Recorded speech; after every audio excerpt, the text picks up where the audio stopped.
नमस्कार, BT news Bihar देख रहे हैं आप और मैं हूं गुलशन कुमार। विधानसभा चुनाव का अब वो वक्त है जब अस्तित्व का लड़ाई है। अब वो वक्त है जब विकास को लेकर लड़ाई हो रही है। अब वो वक्त है जब सम्मान की लड़ाई है। इस वक्त हम चेरिया बरियारपुर विधानसभा में हैं और हमारे साथ हैं चेरिया बरियारपुर विधायक मंजू वर्मा। हम इनसे बात करेंगे कि चुनाव आ रहा है, कितना तैयारी जेडीयू का है, कितना आपका है?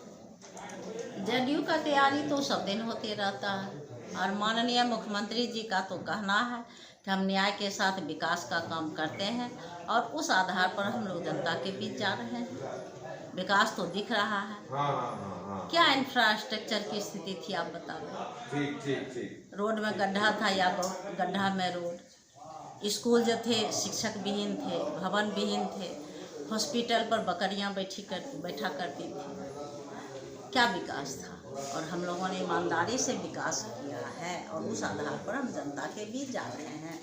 लेकिन इसी विकास को लेकर विपक्ष लगातार हमला बोल रहे हैं। देखिए, विपक्ष का तो हमला बोलना काम है, उसके पास में क्या मुद्दा है? सिर्फ यही मुद्दा है कि जो हम लोग काम कर रहे हैं उसमें कहीं से भी कुछ भी खामियां निकालो और उसी को दिखाओ। जैसे मान लीजिए रोड है, तो रोड की तो सतत प्रक्रिया होती है। हम बना भी देते हैं, तो जो हम बनाए हैं, जो मेरे सामने में बना है 10 में 11 में 12 में वो रोड टूट गया है, उसका भी टेंडर होल है बहुत अब बनने की प्रक्रिया में, अब उसको दिखा रहा है। तो ये तो सतत प्रक्रिया है और आवश्यकता तो हमेशा रहेगी लोगों के बीच में। ऐसा कभी है कि आवश्यकता समाप्त हो जाएगी? नहीं। अच्छा, विकास की बात करते हैं। हमने चेरिया बरियारपुर में भी ऑब्जर्व किया है कि जो आपके विरोधी दल हैं, अन्य पार्टी के लोग हैं, वो लगातार हमला बोल रहे हैं कि चेरिया बरियारपुर में विकास नहीं हुआ। तो हम आपसे जानना चाहेंगे कि चेरिया बरियारपुर में आपके रीजन में क्या विकास हुआ? देखिए, आप जिस चीज़ को जिस चश्मा से देखिएगा वही दिखेगा। चेरिया बरियारपुर में हमें लगता है कि जब मैं 10 में विधायक बनी थी तो गिने चुने ढलैया और पिचिंग रोड था, और आज आप कहीं भी चले जाइए, कहीं भी किसी कोने में किसी गली में चले जाइए, आपको पीसीसी ढलैया रोड मिलेगी। हाँ, कुछ रोड टूट गया है, जो टूट गया है फिर तो सतत प्रक्रिया हो बनेगी। उसके बाद 5 पंचायत का जो ये जलापूर्ति योजना हम लाए हैं, क्या वो विकास नहीं है? जा कर के देखिए कितनी अच्छी कितनी बड़ी योजना हम लाए हैं। विक्रमपुर पुल हम लाए हैं, फफोत पुल नया जो बना है मेरे रीजन में बना है, रामपुर पुल जो नया बना है जो मेरे ही रीजन में बना है। विकास का क्या क्राइटेरिया वो लोग देखना चाहते हैं? इंफ्रास्ट्रक्चर कहीं था ही नहीं, और आज वो बेरोजगारी दूर करने की बात करते हैं। 15 साल उनके पिताजी राज किए, किडनैपिंग उद्योग खोले, वो बेरोजगारी था क्या या रोजगार था? वो क्या था? बिहार को तो उन्होंने बदनाम करके छोड़ दिया। और जब से माननीय मुख्यमंत्री जी आदरणीय नीतीश कुमार जी बिहार के मुखिया बने हैं, तो कहीं न कहीं देश स्तर पर बिहार का नाम लोग अच्छे आदर सूचक शब्द के साथ लेता है। ये बिहार का विकास। आपके सामने रालोसपा है, आरजेडी है, चुनावी मैदान में एलजेपी है, आपका मुकाबला किससे हो सकता है?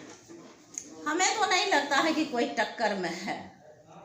थोड़ा बहुत अगर आएगा तो हमारे समझ से राखी देवी आ सकती है, नहीं तो कोई नहीं टक्कर में, वो भी बहुत का अंतराल रहेगा। आरजेडी भी कह रही है कि चेरिया बरियारपुर में अभी हमारा सबसे ज़्यादा पकड़ है, चेरिया बरियारपुर आरजेडी को मांग रही है। जो लोग कह रहे हैं उनको पूछिए कि जो उम्मीदवार आरजेडी ने दिया है, वो उम्मीदवार हर 5 साल पर आते हैं और एक न एक चुनाव चिन्ह लेकर के आते हैं। आप इतिहास उल्टा करके उनका देख लीजिए, और ठीक जिस दिन वोट रहता है उस दिन उनके सारे लोग जितने हैं उनका मोबाइल स्विच ऑफ हो जाता है, फिर 5 साल उस क्षेत्र में नज़र नहीं आते। ये उनका है सोच और उनका काम है। आप अभी तक किन किन क्षेत्रों में गए हैं चुनावी दौरान में, जनसंपर्क अभियान में, और क्या रिस्पॉन्स लोगों का मिल रहा है? मैं तो लगातार पिछले 3 महीना से घूम रही हूँ। आज से नहीं, टिकट मिलने के पहले से पिछले 3 महीना से मैं घूम रही हूँ और मुझे तो अच्छा रिस्पॉन्स मिल रहा है। मेरा काम किया हुआ है, जनता के बीच जाना आना है, जनता से जिंदा लगाव है मेरा, और अच्छा रिस्पॉन्स मिल रहा है। और तो रिजल्ट आप देखेंगे। तो अब किस मुद्दा को लेकर आप जा रहे हैं जनता के बीच? क्योंकि विकास तो मुद्दा रहा नहीं, आपने कहा कि विकास हो गया चेरिया बरियारपुर का। नहीं, विकास तो सतत एक प्रक्रिया है, हो कैसे गया। बहुत हद तक जो इंफ्रास्ट्रक्चर है उसको हमने सुधार दिया है।